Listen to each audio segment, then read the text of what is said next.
अस्मद्गुरुभ्यो नमः श्रीमते रामानुजाय नमः। श्री अलुवेलुमंगा समेत श्री वेंकटेश्वर स्वामी नमः।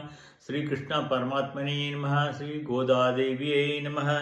नीलातुङ्गस्तनिगिरितटि सुप्तबुद्बोध कृष्णं पारात्यं संश्रुतिशतमध्यापयन्ति सोचिष्टायां सजनिगणतया भुङ्क्त्वा भुङ्क्त्वे गोदा तस्यै नमैदमिदमस्तु भूयः। அன்னவயல் புதுவயல் ஆண்டாள் அரங்கற்கு பண்ணுதில் பல்பல் பதியம் இன்னிசையால் பப்பாமாலை பூமாலை சுடி கொடுத்தாளை செல்லு சுடி கொடுத்த சுட்கொடியே தொல்பாவை பாடி அல்வ பல்வளாய் నాడి నీవేం మాత్రం తమది నల్గు. భగవద్భక్తులందరికీ నేటి 22వ పాశ్రం అనుసంధానానికి స్వాగతం. ముందు మనము పాశ్రాన్ని అనుసంధిద్దాం, తర్వాత వివరణ తెలుసుకుందాం. அங்கன்மாய் தர்ஷர் அபிமான பங்கம்மாய் வண்டில் பல்கட்டில் கீழே செங்கம் மேற்பால் வந்து தலைப்பை யுத்தம் கிங்கினி செய்ய தாமரை பூ போலே செங்கன் சிறுத்து எம்எல் விழியாவோ திங்களும் ஆதித்துன் ரெண்டல் போல் அங்களுண்டு கொண்டல் மேல் நோக்குதியல் எங்கள் மேல் శాప విళిందేలో ఎంబావోయ్. అండాల్ త్రివేషణం.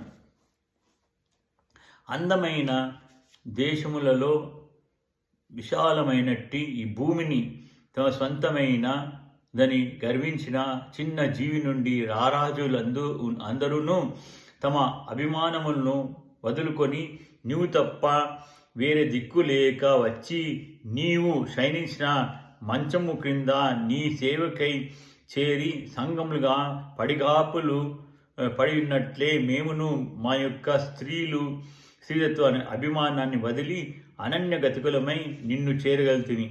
స్వామి చిరుమూవలు నోళ్లు తెరుచుకొని ఉండినట్టును అప్పుడే విచ్చుకొనుచున్న చంద్ర తామరల వలను నీ యొక్క ఎర్రని నేత్రములను ఒక్కసారిగా తెరువక మెల్లమెల్లగా మేము ఓర్చుకొనేటట్లు తెరిచి నీ చూపు మాపై ప్రశంపజేయమా. సూర్యచంద్రుల్లో ఒకతరి ఉదయించినట్లు చల్లని తేజస్సును ప్రదర్శను సుందర వికసితత్వ నేత్ర ద్వయంతో ఒక్కసారి మమ్ము కటాక్షింతివా. ఇక నిన్ను వదలట అనేది మేము అనుభవించి తీయవలసి ఉన్న ప్రార్థన అంతయు నశించి నీ సంశేషుని పుణ్యాన్ని పొందగలము అని ఆండాల్ తల్లి నేడు ప్రార్థిస్తోంది భగవంతుణ్ణి. దురభిమానం దూరమైంది. నిన్ను చేరి స్తుతించి మేల్కొని సౌందర్యమును సేవించాలని వచ్చాం మేము అని గోపజనకులు అన్నా అసలు వీళ్ళ అంతరంగాల్లో ఏముందో చూడాలని మొదలు స్వామి తాను అసలు కాదంటే వీళ్ళు మరో చోటుకు వెతుకుతూ ఉంటారా అని చూద్దామని లేవలేదు. స్వామి పైన నీకు సొత్తులైన వారం మరి వేరే దేనికి చెందము, స్వీకరించినా వదలకున్నా నీ ఇష్టం సుమా అంటున్నారు వీరు. లంక వదిలాడు విభీషణుడు. రాముడున్న చోటికి ఉత్తర తీరం చేరాడు. ఆకాశంలో నిలిచాడు. భార్య పుత్రులు సిరి సంపదలు అన్నీ వదిలేశాడు. రామరక్షణ కోరాడు. రాముడు రక్షించకున్నా తిరిగిపోయేది లేదు, వదిలేసిన వాటిని పట్టేది లేదు అంటూ పూర్ణ శరణాగతి చేశాడు. గోపికలు అదే చేస్తున్నారు. భగవంతుడు ఒక్కడే నాకు అనుకూలం అనే సంకల్పం మొదట కలగాలి. వానికంటే వేరేవన్నీ కూడా ప్రతికూలమేనని వాటిని వదలాలి. స్వామి రక్షించి తీరుననే విశ్వాసము ఉండాలి. విశ్వాసానికి తగ్గట్టు ఆశయించాలి. వెళ్ళి తనొక్కసారి అర్పించాక వాడు ఏమి చేసుకున్నా తనకు సంబంధం లేదు అనాలి. తన దోషాలను అంగీకరించాలి. విశ్వాసంతో శరణాగతి చేసిన వాడికి ఈ 6 గుణాలు ప్రకాశిస్తాయి. భగవంతుని అనుకూలమే అనుకుంటారు చాలామంది, కానీ ప్రాప్తి వస్తువులు వదల్లేదు. నాది నాదనే మమత పెంచుకుంటారు. నిజానికి అవన్నీ కూడా దేవునివే. మనం నాది అనుకుంటున్నామంటే భగవంతుడి వస్తువుని దొంగలిస్తున్నాం. వాడికి చెందినగా గుర్తించి నేను వాని దాసుడినే కనుక ఆ సంబంధం నాది అనవచ్చు. కానీ అలా అనుకోవడం మనకి నచ్చదు. మన అభిమానానికి అడ్డొస్తుంది. ఇలాంటి కూడని అభిమానాలు ఎన్నెన్ని వస్తువులు మీదో పెంచుకుంటాం. వాస్తవానికి అవన్నీ కూడా హృదయానికి గుచ్చుకునే శోకపు మేకు లాంటివి. జీవుల కర్మానుగుణంగా ఈ వస్తువులన్నీ కూడా పరమాత్మనే కల్పించి ఇచ్చాడు కనుక ఇవన్నీ పరమాత్మయే అనాలి. కానీ ఈశ్వరోహం అహం భోగి, నేను నేటికి వీటికి ప్రభువుని, నేనే ఇవన్నీ కూడా తయారు చేసుకుంటున్నాను అంటాడు. ఇది దురభిమానం కదూ, అది మేము వదిలి వచ్చాము స్వామి అంటోంది ఆండాల్ ఈరోజు. సుందరమైన విశాలమైన గొప్ప ప్రదేశములుగా ఈ భూమిని అంతటినీ పాలించిన రారాజులందరూ కూడా ఒకనాటికి తమ తమ రాజరిక అభిమానులను కోల్పోయి గతిలేక నీ పాదాశను కోరి నీ పడక ముందు మంచపు కోళ్ల వద్ద గుంపులు గుంపులుగా పడి ఉంటారు. స్వామి, మేము అలానే ఇంతకాలానికి వచ్చి నీ పాద సన్నిధికి చేరగలిగామే, ఏం ఆశ్చర్యం అంటోంది ఆండాల్.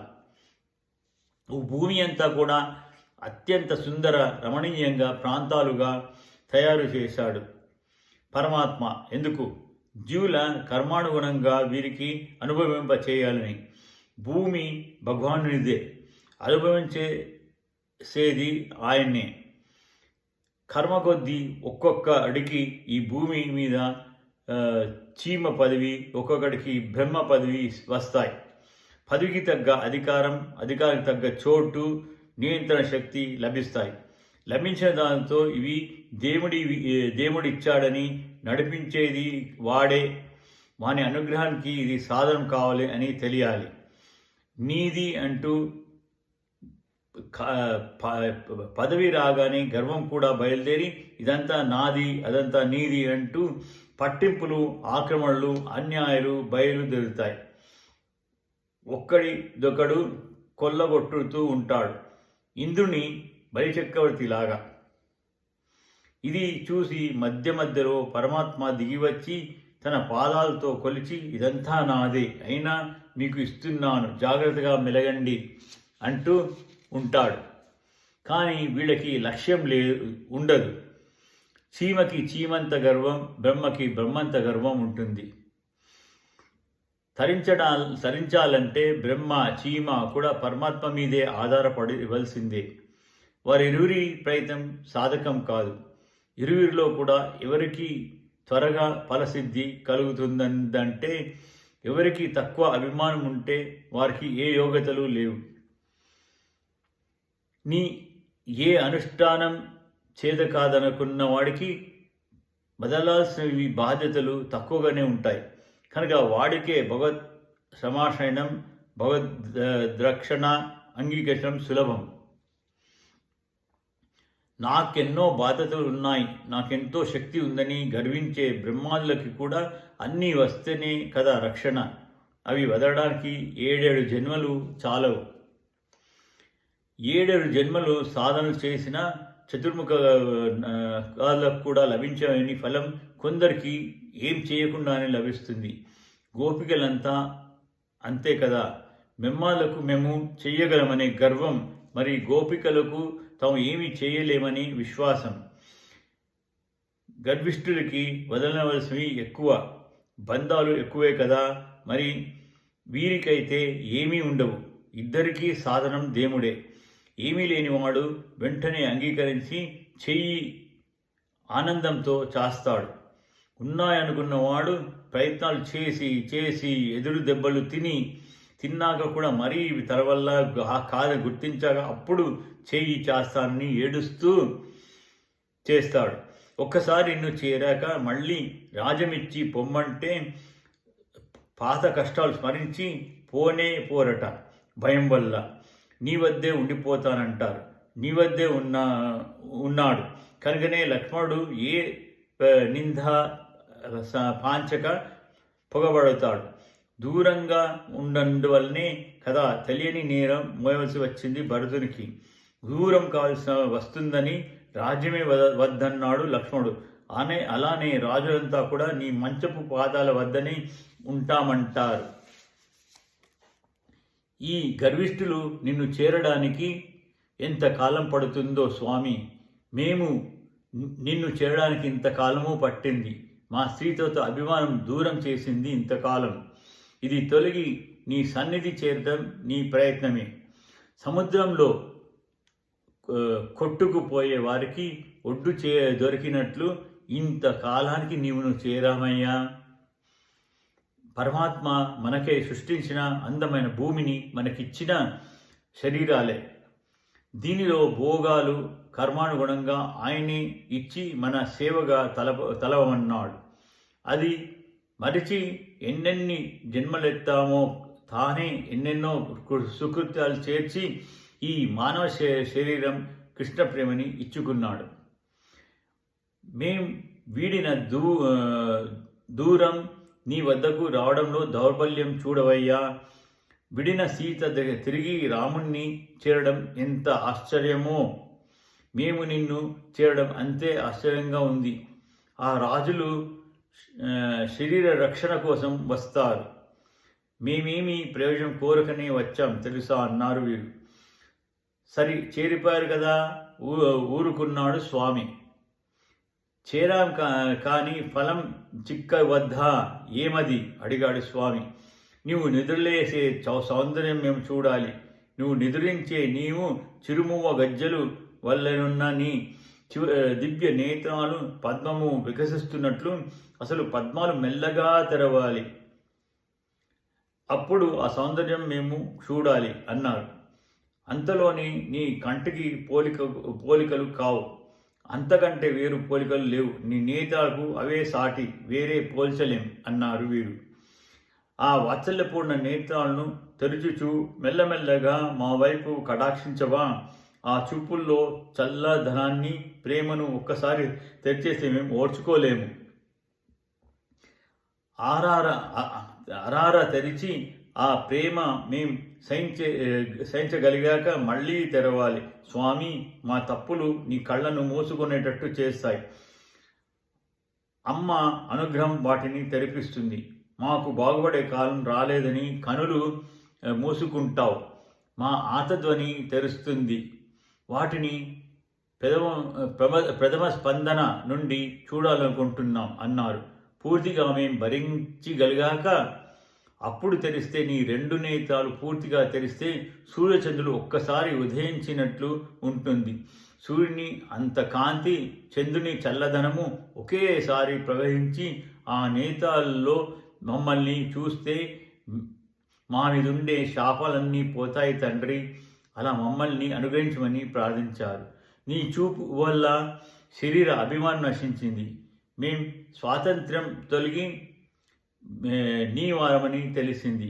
అన్యులకు కాదు, నీకే చెందిన వారమని గుర్తించాం. మా రక్షణ వారం నీదేనని విశ్వసించాం. నీవే సర్వబంధువు అని ఆశ్రయించాం. ఈ జ్ఞానఫలమంతా నీ తృప్తియే కాని మాకేమీ ప్రయోజనం వద్దని తెలిపింది ఆండాళ్ బృందం. స్వామి, నీ ఎడబాటు చేత పాపం అదే నిన్ను చేరితేనే కదా తీరేది. అనుగ్రహించు. రుద్రుని శాపం అమ్మ వల్ల పోయింది. అహల్య శాపం నీ పాద రజస్పర్శ వల్ల పోయింది. దక్ష శాపం స్నానం వల్ల పోయింది. మాకీ 4 నీతో కావాలి. మా పాపాలు అప్పుడే తొలగిపోతాయి. అనుగ్రహించు అంటూ మేలుకొల్పు పాడింది ఆండాళ్. ఆండాళ్ తెలియేశాం. జై శ్రీమన్నారాయణ.